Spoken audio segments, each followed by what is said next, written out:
నమస్తే, నేను journalist Madhavi. Welcome to our channel.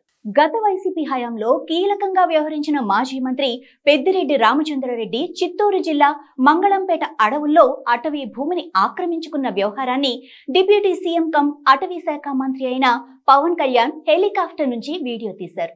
తాజాగా చిత్తూరు అడవుల్లో పర్యటించిన పవన్ అక్కడ టూర్కు వెళ్లిన సందర్భంగా స్వయంగా షూట్ చేసిన ఈ వీడియోను ఎడిట్ చేసి ఇవాళ విడుదల చేశారు. ఈ వీడియో కలకలం రేపుతూ ఉండటంతో పెద్దిరెడ్డి కుమారుడు వైసీపీ ఎంపీ మిథున్ రెడ్డి స్పందించారు.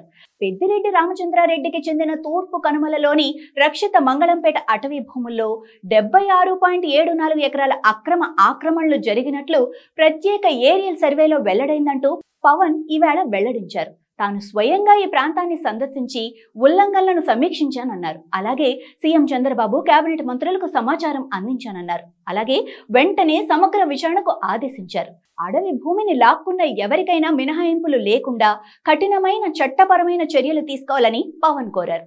భూ రికార్డుల్లోని వ్యత్యాసాలు, పెంచిన వెబ్లాండ్ ఎంట్రీలు, రక్షిత అటవీ ప్రాంతాలలో పూర్వీకుల భూమి అనే తప్పుడు వాదనలతో సహా దర్యాప్తు చేయాలన్నారు.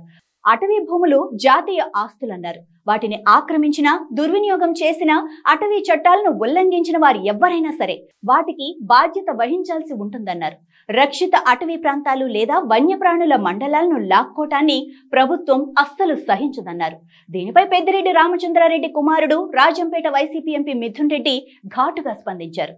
మిస్టర్ పవన్ కళ్యాణ్, మీరు షూటింగ్ లో నిష్ణాతులు. గతంలో ఎర్రచందనం దొంగలంటూ ఆరోపణలు చేశారని, కానీ తాను నిరూపించమని అడిగితే పారిపోయారని గుర్తు చేశారు. మీరు మీ హెలికాప్టర్ నుండి షూట్ చేసింది తమ చట్టబద్ధమైన భూమి అని, తాము దానిని 2000 సంవత్సరంలో కొనుగోలు చేశామని మిథున్ రెడ్డి తెలిపారు.